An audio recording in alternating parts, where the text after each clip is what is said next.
Good morning. Hello, happy Friday. Welcome all of you to our Natural Health News live show. I just had some mic issues, so I'm hoping all of you joining me live can hear me okay. So welcome to our COVID news update. And today is our Friday Q&A live. So we actually are going to be covering a lot of questions that I told all of you over on YouTube. So welcome all of you. I know it might be a little bit of a slower morning here with our connection. I have another tech coming sometime this morning. So let me know if you can hear me.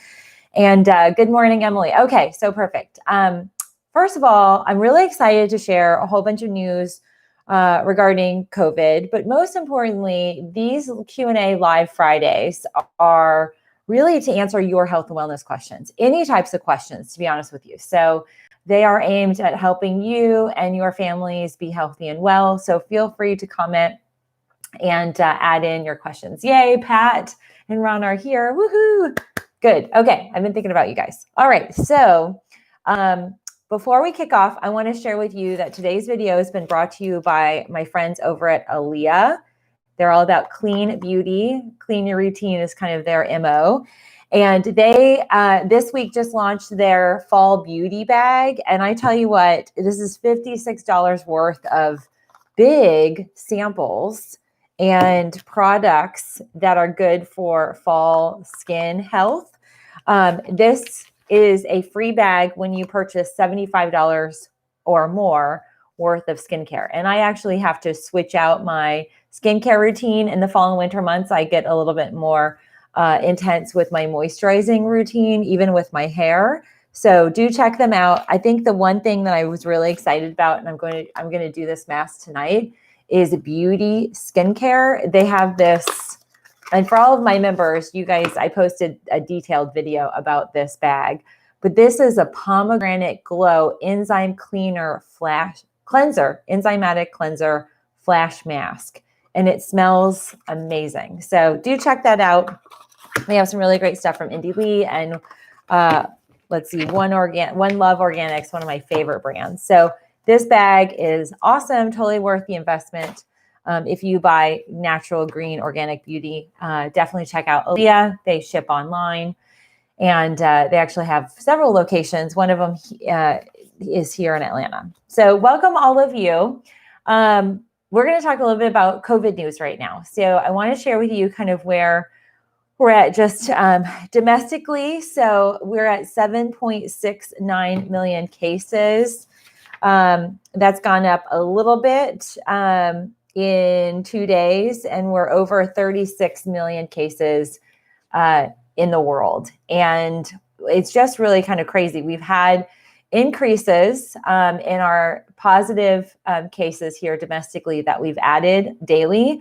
We're averaging over 45,000 new cases a day.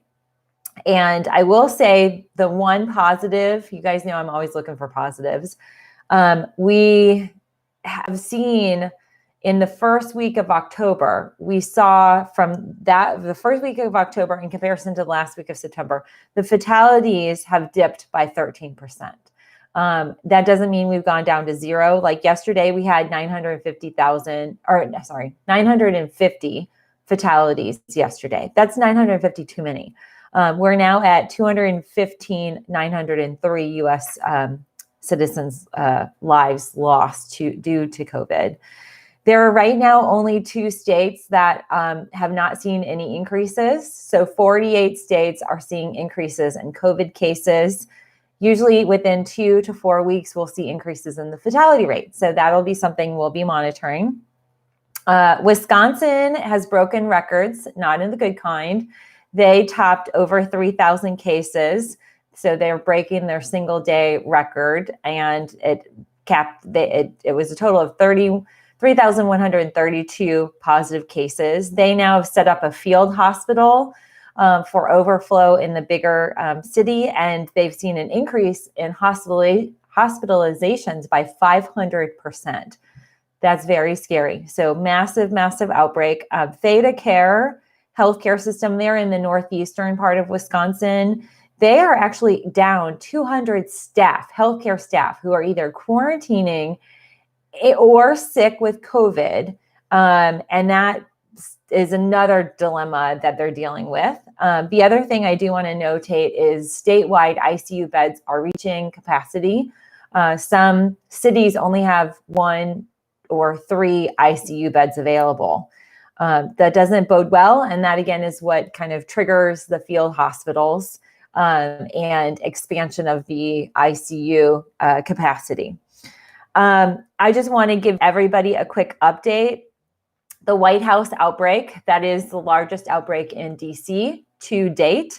They now have 35 close contacts to the administration that have tested positive. There are 2 super spreader events. The Saturday event, it was indoors and outdoors. And then there was an indoors only event on Sunday. So it was 2 weeks ago now, almost 2 weeks ago. Now we have military leaders and families that are either testing positive with COVID or need to quarantine. And still to this day, they are not accepting any help for contact tracing from the CDC.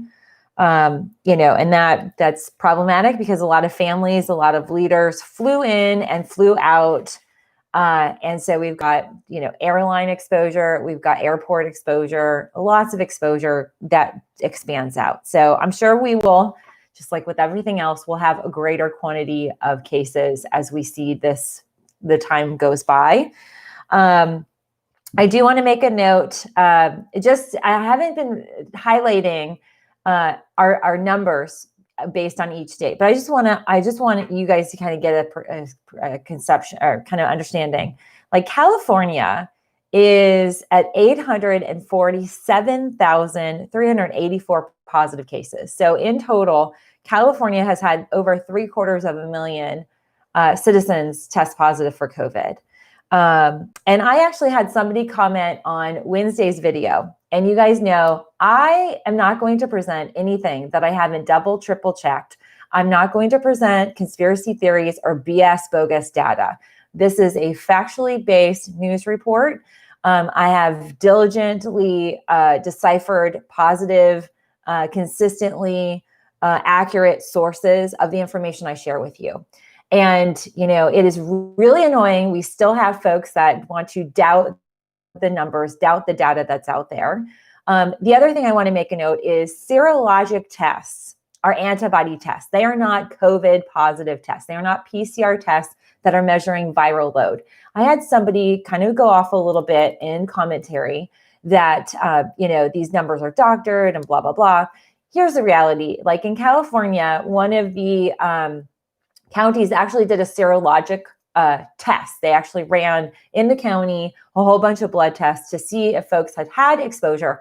Maybe they had not been tested. And it came back overwhelmingly that a high population had actually been exposed to COVID. Some were asymptomatic and never presented. Maybe they had minor symptoms and they didn't even know that they had COVID cases where they didn't seek positive tests. So we have to have a better understanding that these positives do not represent the greater quantity of folks who are dealing with COVID, or in the worst case scenario that we're experiencing, spreading it. So I just want to highlight that for any of you who are new and newer to my community here.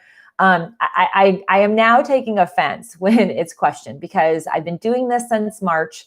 I have all the facts and information that provides you all really accurate details. So, if you want to go and find, conspiracy theorists and stuff, that's not me. That's not my channel. It's not how I was trained. Even though I'm a naturopath, I've been trained clinically, and we value science and data and research. And it just is highly offensive to us in the healthcare field. So anyway, I just had to say that really riled my feathers. And I take a lot of time to deliver this information to all of you. And when it's questioned, I spend time that I could be spending with my child. I could be going out on a walk and helping my own fitness, but I don't do that because I want to deliver this information to all of you. Okay, so anyway, I do want to highlight just to get off that bandwagon. I had to get that out there. Between 3 states, California, Texas, and Florida, the quantity of cases between those 3 states positive cases, over 2 million positive tests have come through 3 states. When we look at that, we are surpassing a multitude of European and other countries in their totality of positive cases, just in 3 out of 50 US states. We are nowhere near the end of this crisis. And, I keep telling everybody, buckle up, we're in it for the long haul. Oh, geez, our neighbor's car is going off. Okay. So let me go through a little bit of news, and then we're going to get to your questions. That's the most important part of our Friday show. And thanks, Pat and Ron. You guys are going to be doing a lot of, trolling today. So thank you for that. We love Pat. We love Pat and Ron. We wish Ron speedy recovery. Okay. The New England Journal, the New England Journal of Medicine, they produced recently this week the final results of the remdesivir study. There were several stages of the study. I'd reported to you guys, I think in April or May, the first phase. And what they found is remdesivir shortens the recovery time by 1/3 in the severe cases. And that, if folks are severely ill, this remdesivir has a powerful ability to block the antiviral, or to block the viral replication. I want to bring this back to what's going on in the White House. And one of the things that is really unique with the case of, the president and his case, he's still COVID positive. As far as we know, I don't think he's taking any tests right now. But he's had a really unique kind of blend of cocktail, if you will. Remdesivir was one of the things that was given to him. And it highlights the fact that he was critically severe. When folks have oxygen levels that dip below 94 or less, the remdesivir is part of that program, because that is indicative of the lung impact, the viral illness in the lungs, meaning pneumonia and things like that. Okay, so one of the things that I want to highlight here is that this drug is still in a trial. It is not done. And a lot of these drugs are in trial. None of these have a significant amount of time behind them. So we know specifically what all is going on in terms of the net impact. There might be cases where we see it be greater than 1/3, severely ill. We might see it be lessened. But again, this time is going to tell. But as far as we know right now, the final results were posted, and it is showing a positive that remdesivir does shorten. And this is specific in severe illnesses. So severe cases of COVID, not in mild or moderate, but in severe, it has the greatest impact. So that's really positive. I mean, I think that we're seeing more use of that, and that might be why we're seeing some of fatalities dipping. I do want to make a note that there was I can't remember the name of the poll, but there was a poll. Sorry, you guys, I'm drinking my Rebel protein. I realized I'm not getting enough protein. I was talking to you guys all about protein. I'm like, I think I need to be drinking more protein. And this stuff is really good. It's plant-based protein. It's totally messy because I'm a little messy when I drink it, but 16 grams of pea protein. It has yellow pea and cacao. It has ashwagandha, maca, reishi. I love this stuff. It does have a little hit of caffeine, and I'm in a caffeine detox right now, so that's the only downside, but it's good. Okay, so there was a poll, a poll taken for parents. This came in the first 2 weeks of September, a total of just over 5,000. So 5,013 adults were polled. And the question was, how concerned are you about children, your kids going back to school? It had different categories. And I want to highlight, I didn't get a chance to print out this morning, but some of the things that they were asked. U.S. parents worry that their children will be infected with COVID-19 at school. So the question was, how worried are you that your child will get the coronavirus at their school or childcare center? And these are parents with kids 0 to 18. 45% of parents were very worried. 27% were somewhat worried, and 13% were not at all. or not too worried, and not at all was at 9. And this was a Franklin Templeton Gallup Economics of Recovery study done the 4th through the 13th of September. I found that really interesting. They also dig into another question was, do each of the following have a major impact or minor impact or no impact on your feelings about sending your child to full-time in-person school? So they actually went through, like, for the families that are making decisions to keep their kids at home, like in that 49%, that's where, was it 49? 45%. The very worried are more virtual learners when they can be. And then for the others that are somewhat or minor, not too worried, they ask questions like, what has a major, minor, or no impact in terms of your feelings about sending your child to school. So maybe there are factors like cleanliness and sanitation procedures. That was 51%. That was the highest one. And next up was requirements for daily health screenings of students and teachers. 46% were looking at the effectiveness of remote learning. 46% were factored into requirements for students, teachers, and staff to wear masks at school. The class size was another factor, 44%. That was a major impact for. And then the amount of outdoor recreation and activities, being outside, we know that lessens the risk, 38%. Work requirements for your job actually was the lowest. That's at 37%.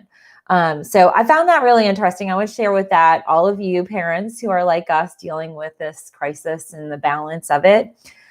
We just have to give ourselves and each other grace. There are a lot of us that might not have children, but those of us who do, we are under a lot of stress. We might not say it, but, just love on those family members that are juggling. And even, when their kids are at school, for whatever reason, if it's a necessary choice because they have to go to work, or they just feel like this is good socially for their kids, they still have concern. The worry is there. And worry equals stress. Stress equals body-related system imbalances. And that is really critical.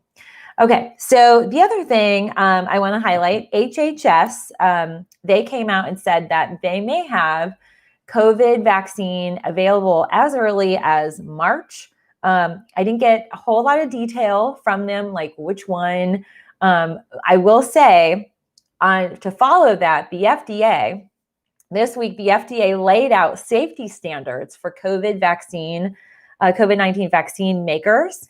And this is going to set a lot of us at ease in terms of the guidelines and the details that these vaccine manufacturers have to from the trials, all the things that they have to do to meet safety measures and safety guidelines. This really prevents any type of quick rollout of a vaccine before the election or after the election. And again, that kind of supersedes why an HHS would say, well, we're looking at maybe having a vaccine as early as March. So definitely know things are taking place administratively, as well as regulation-wise, to make sure that whatever does go through the trials. And there's a lot of ifs that they're meeting some safety standards.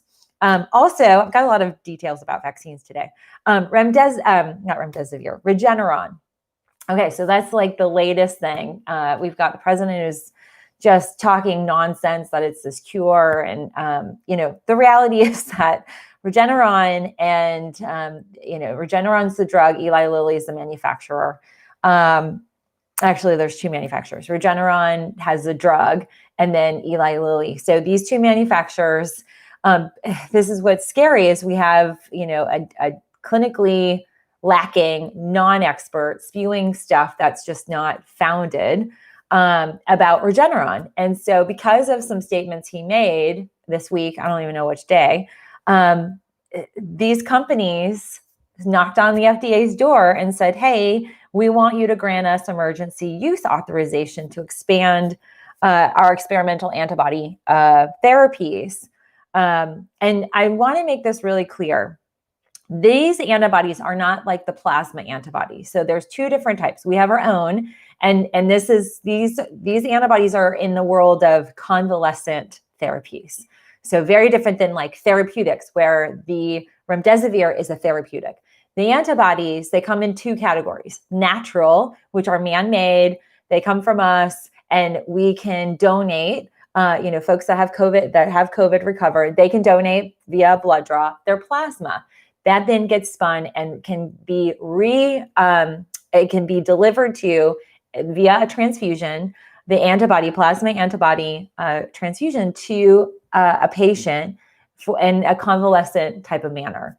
That has shown to be very helpful for these individuals. Now, you look at like Regeneron is what we call monoclonal antibodies. These are lab manufactured antibodies. They are adulterated by human scientific intervention. And I just want to call, and again, wherever you lie in this, it needs to be said that some of the material in the lab, in this man-made, manufactured, lab-created antibodies are aborted fetal matter, okay? And so I know a lot of people have different views on this. And it is something everybody needs to know. You might not know that. You might not even realize that. This is not stem cell. There's very different. Like when we delivered Gabriel, we wanted our, the placenta, we had the stem cells harvested. Okay, that is very different. This is literally material that would put people in a bind, okay? But I just want to make a note of that. I'm not making any type of commentary. I just want you to know what these antibodies are. These are man-made, manufactured, and they call them monoclonal. So monoclonal means made in a lab. And these man-made, lab manufactured antibodies mimic the body's natural immune response. And we don't have a whole lot of folks who've gone through this. Now, I do want to notate, right now, Regeneron has a trial at the University of Wisconsin healthcare system in Madison. And, Wisconsin's an epicenter. And so they've actually seen an increase in this week of people registering for this trial. There may be some influence by some, national exposure to hearing about Regeneron. And now they're like, oh, I want to try that. And, it's being bagged as, highlighted as a cure-all. We're not there. Those statements, if I made that or any physician made that, we would lose our license and we would be slapped with major fines. Okay, so I just want to highlight like the ramifications of people just making these off this cuff, just crazy statements. But that being said, this trial at the University of Wisconsin might actually prove to give us a lot of information about the effectiveness of the monoclonal antibodies. So, just we'll sit tight. We'll kind of see what happens. And again, it's convalescent. It is not therapeutic. And so there's two categories. But most of the folks that are in any type of hospitalized situations, they are going to be getting the plasma-oriented convalescent antibodies. And, however you lean, your natural kind of oriented, the body accepts things that are more natural, easier. There's a greater receptivity. We don't even know what the side effects are of a Regeneron. So, there might be a lot of power in, the manufactured lab made as we see it in other, pharmaceuticals and therapeutics, but we just don't know. So I just needed to lay that out there. Again, I'm not looking for this to be some crazy dialogue about, where you stand on some of those matters that deliver the materials, but people need to know what these materials are from, so that they can make choices that meet and match their moral ethics. Okay. So anyway, let's dig into some brighter, happier news. I want to answer your questions. Okay. So I've seen questions. Instagram, it looks like Instagram's going okay today. So feel free to add your questions down below. YouTube, go ahead and start asking me questions. I'm going to start with, I think we had 4 questions from YouTube. Let me just refresh this and then we'll go into everybody's questions. Okay. So here we go. Emily. Hey, Emily. She asked, which acid reflux type issues? Oh, with acid reflux type issues, how do I tell the difference between having too much and too little acid? So to be honest with you, acid reflux is a direct result of not having enough stomach acid. So if you have enough stomach acid, I will say this. Most folks do not have enough stomach acid. At the age of 30, this is when things start to dip. We start to see a dip in our natural stomach acid levels. We see a dip in the enzymes the pancreas is able to produce. I think I talked a little bit about that on Monday. So it's less, and it's counterintuitive because stomach acid, you start to have like acid that moves up. It's not about having too much. It's about having not enough. And that not enough, you have stomach contents that are staying in the stomach, not achieving a pH balance. So the acid is all about delivering a pH balance for the stomach contents then to empty and move into the next process of digestion. So it actually requires maybe an HCl cap or like apple cider vinegar, and that can eradicate the issue. Now, if you're getting reflux, then now we've got inflammation of the esophagus, sometimes the vocal cords, even it can go up, it can cause sinus infections. How you deal with inflammation, I love aloe vera. That is one of the best resources to cool and calm, but you definitely want to address increasing the stomach acid. And Nexium, the purple pill, that literally halts digestion. And so then you have lower GI issues because you haven't digested your food. Whatever stomach acid you did have, that lowers, and now you've got a whole bunch of issues. So that tends to kick off the beginning of a leaky gut. So dealing with the acid reflux is really critical. Okay, Shauna. Hey, Shauna. She says, thank you so much for great content. I'm suffering from nausea due to menopause. Oh, I'm so sorry. Do you have any suggestions? I hear ginger might help. So the nausea, first of all, I would analyze the ratio between your estrogen and progesterone. Very similar to like pregnancy. Some women have the nausea-related pregnancy symptoms. It's that hormonal imbalance. So you want to fine tune. We have 3 estrogens that you want to zero in on, as well as progesterone. They want to be sometimes in a 3-to-1 ratio. So that'd be number one. The second thing for nausea, yes, ginger is very powerful for calming nausea. I also would add some homeopathics.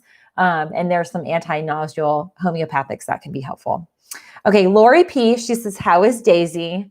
She seems to be back to 100%. She's digging up our backyard. Brian's so frustrated. Like we're starting to get to the fall season where our yard, the grass starts to die. When she starts digging, like she goes hunting for, I think we have moles, either mole or voles. She hunts them.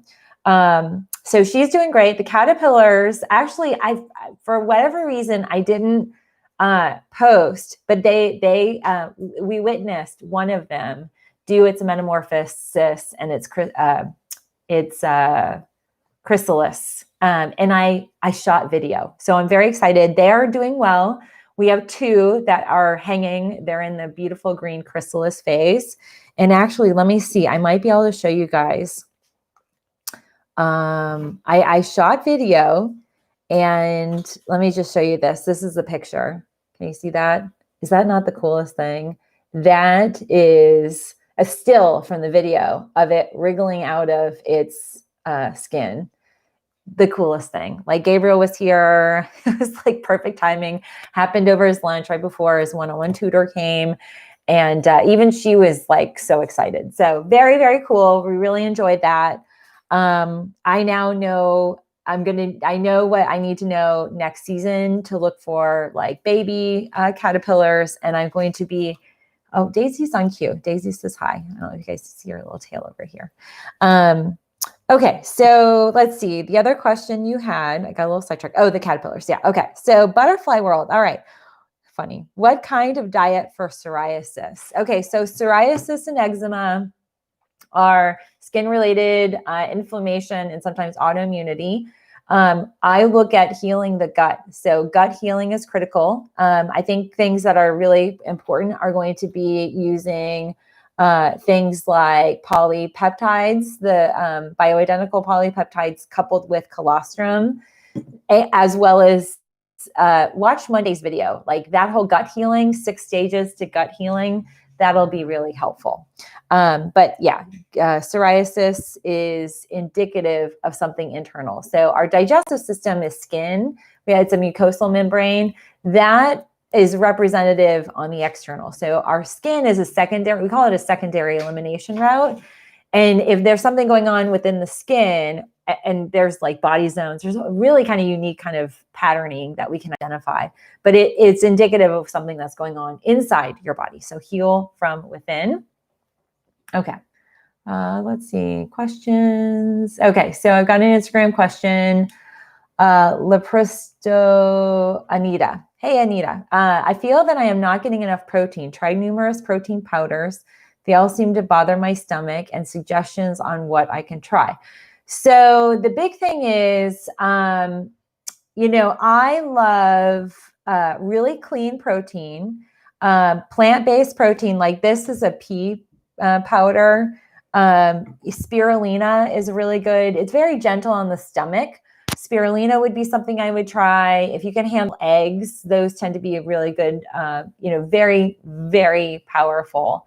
But plant-based, doing green smoothies with spirulina might be an option for you to try out, especially if there's some stomach-related angst. Sometimes the whey can cause an allergic reaction because whey is a dairy protein. And so it's sometimes just tweaking the type of protein you're getting. And I should have brought it, but I just discovered when I did my little quick sprouts run this week, Siggy's, which I love that yogurt. Siggy's has a nut yogurt. They have a coconut yogurt. I was so excited. So I grabbed two. I haven't tried them. I'm going to put my little muesli mix in it and over the weekend and see, the Coke, so like that might be a good option, like a protein, like a kefir, that's a nut kefir might be a better option. So you just have to assess, like the whey tends to be an issue.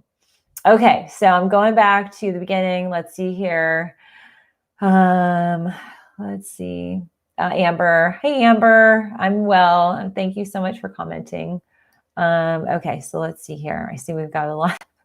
Pat and Ron are working really hard. Okay, so Lorraine from Miami. Is there a correlation between Sturgis bike event and the increase in Wisconsin? Yes. So they actually, the first week after Sturgis, they started to see there were like 5 or 6 Midwest states that were on the increase. Wisconsin and Minnesota were heavily hit.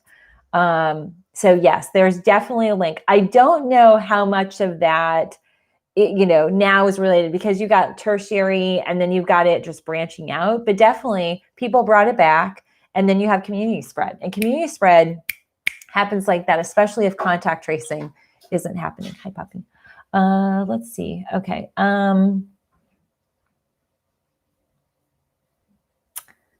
Let's see. Bam Bam says the flu won't exist this year due to COVID. That's not true.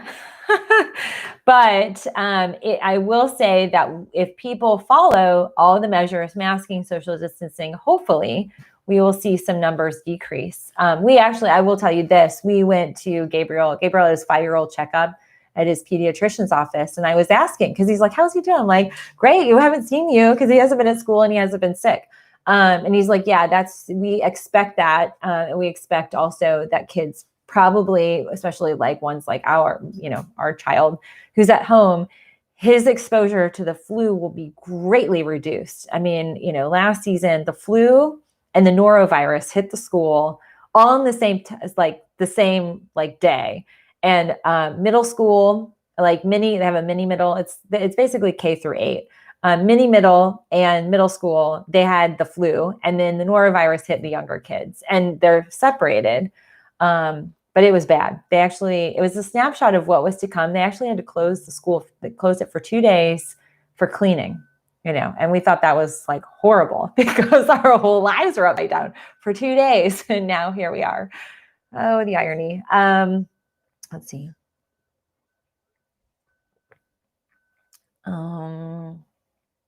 I'm looking at, okay. Little girl blue 46. I keep hearing that the PCR tests weren't meant to actually test for COVID.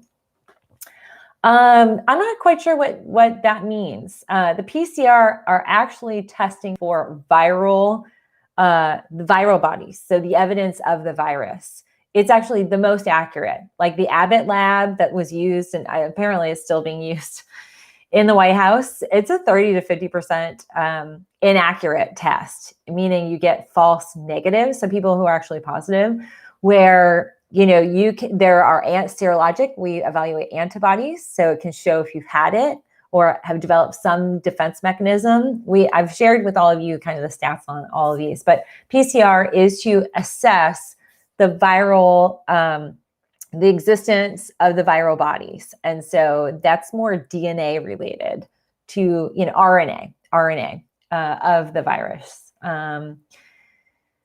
Okay, let's see. Yeah, we're happy Pat and Ron are back. Justin, I think we're witnessing on Twitter what the side effects are. Yeah. So I will say that one of the really challenging things with some of the medications that not all, but a lot of severe COVID cases get, the steroids that people get, it can make people have a false sense of feeling great. It's like getting a cortisone shot, but just like times 1,000. And the challenge with that is it gives false senses of safe, that people are feeling well. It also messes with their head. And neuro-COVID affects 1/3 of all COVID patients. And that is very much something for us to be concerned about, especially when it comes to our leadership. And this is not just the president, but now we're talking about military leaders. And, we want everybody who are in these key offices to be mentally stable, to be emotionally stable, but also to have the mental acuity. And that remains to be seen. I don't know if we're going to get details on that just yet. Okay, Dwayne says, can you describe again your teeth care, brushing, saltwater rinse, mouthwash, coconut oil rinse? My dentist office has 3 dentists, 5 assistants. Oh no, 5 assistants who tested positive. I'm postponing teeth cleaning. Yeah. So first floss, and then so not every day, but like coconut oil pulling at least once a week or more, depending on what's going on.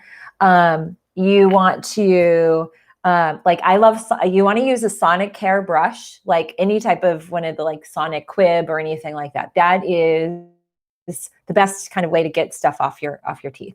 The other thing, if you have greater plaque buildup, I've highlighted, I think, in a TJ Maxx haul from maybe it's a year ago. I don't know. It seems the haul videos are like far and few between. By the way, I just filmed my Trader Joe's haul. That'll come out next week. There is a pick that's a vibrating kind of sonic pick that you can use. And you usually like behind your front and back teeth are where we get a lot of buildup, and sometimes in the back molars. So, I do that before I brush my teeth. And then I, brush your teeth. Then you can do the rinses. I'll do a saltwater rinse, and then I will do my Ayurvedic rinse. And then before I go to bed, I take my oral probio.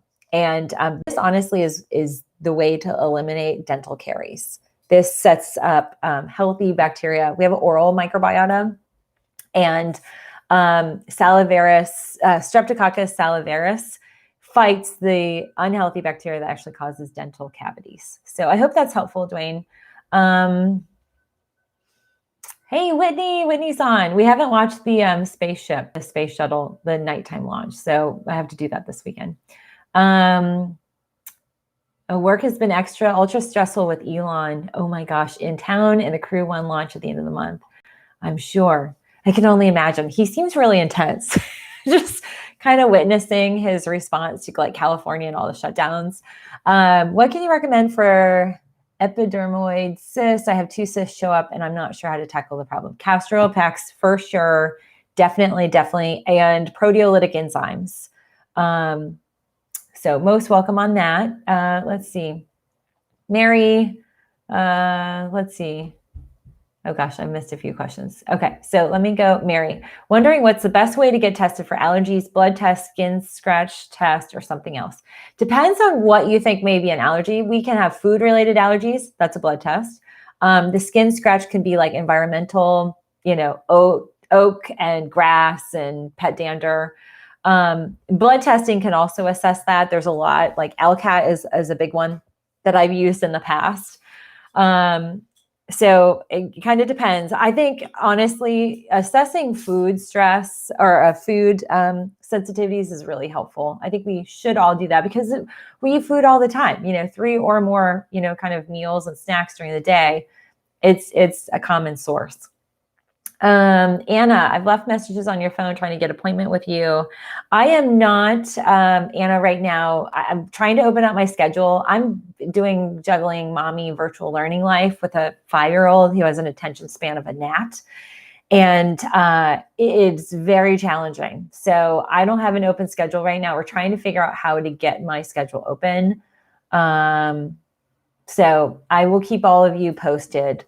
What do I think of HRT and bioidentical creams? Not a big fan of HRT. Bioidentical creams depends on what the derivatives are. There are natural bioidentical creams. Like I use progesterone cream and I now use it like every day, especially with the stress that we're all under. For women, when we have stress, it eats up our progesterone.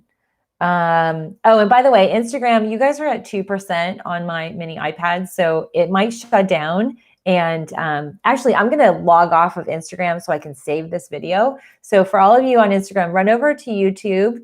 I will post this replay, and then just know Instagram every day, check my stories for your daily breast health tip. Okay. All right. Bye, everybody. Bye, Whitney. Take care. Okay. So I just wanted to save that. Download. Okay. Okay. I missed some questions. Leah, if I read if you drink ACV every day, you can cure GERD and acid reflux. In some cases, oh, of course, the internet guy's here. In some cases you can. It kind of depends on what all is going on.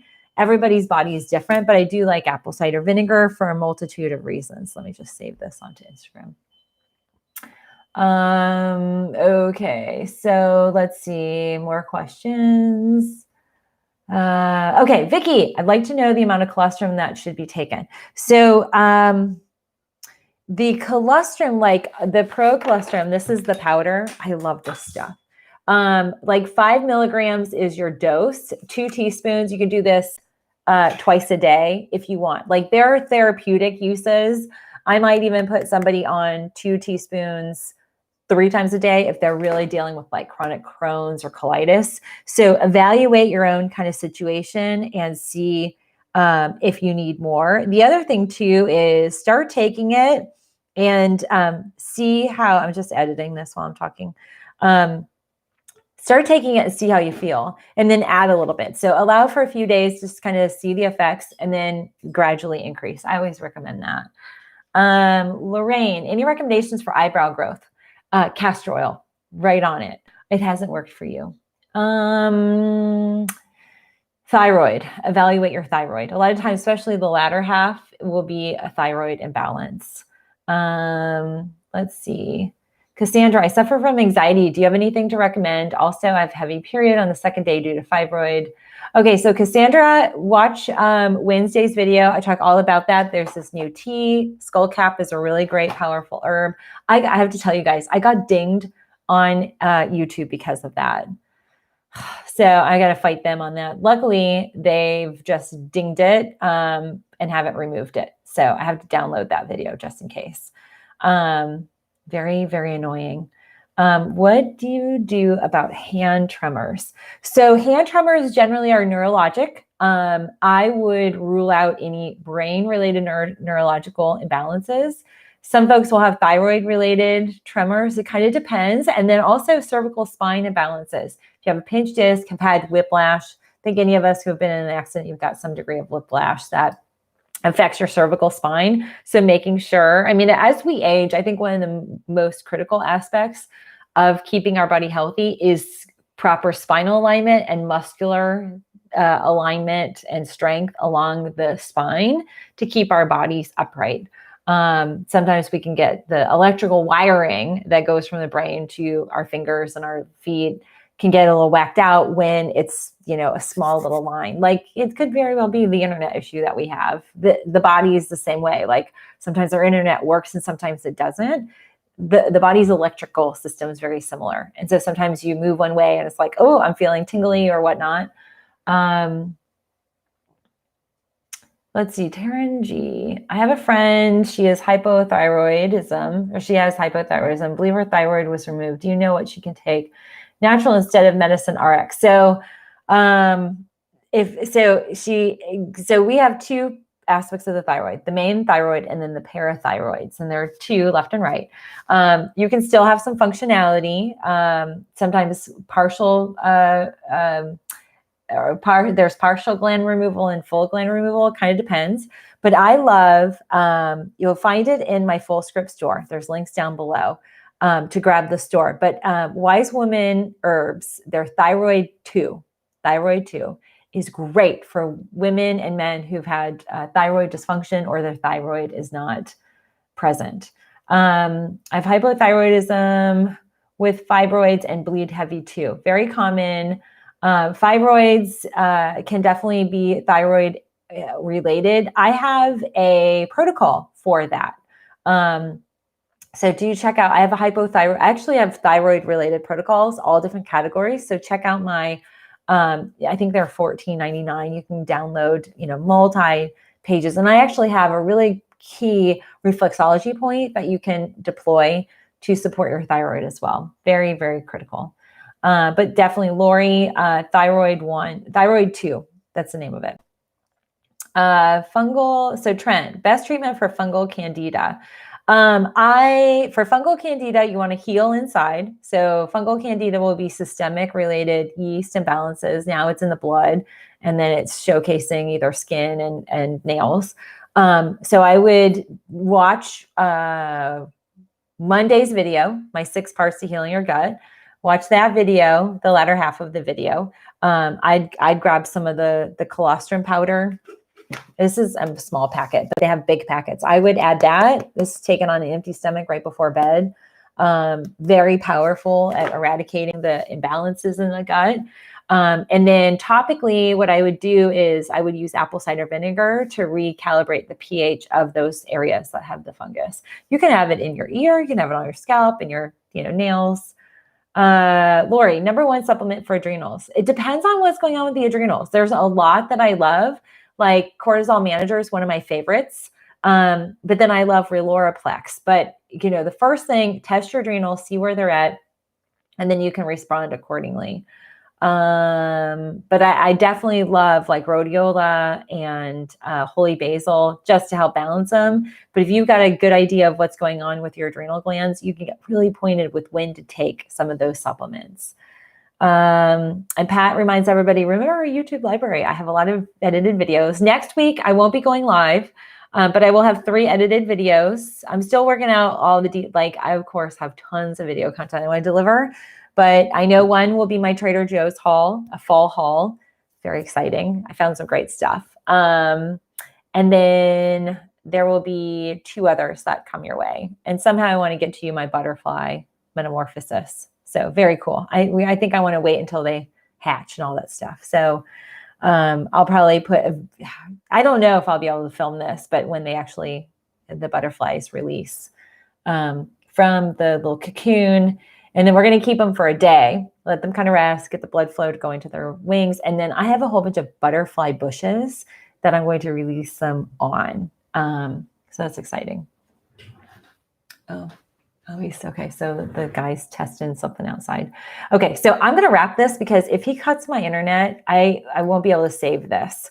So you guys, happy Friday. Enjoy your weekend. Watch Monday and Wednesday's videos. And I'm so grateful for all of you joining. Have a great day. Bye, everybody. Thanks, Ron and Pat. Ron, hope you feel better.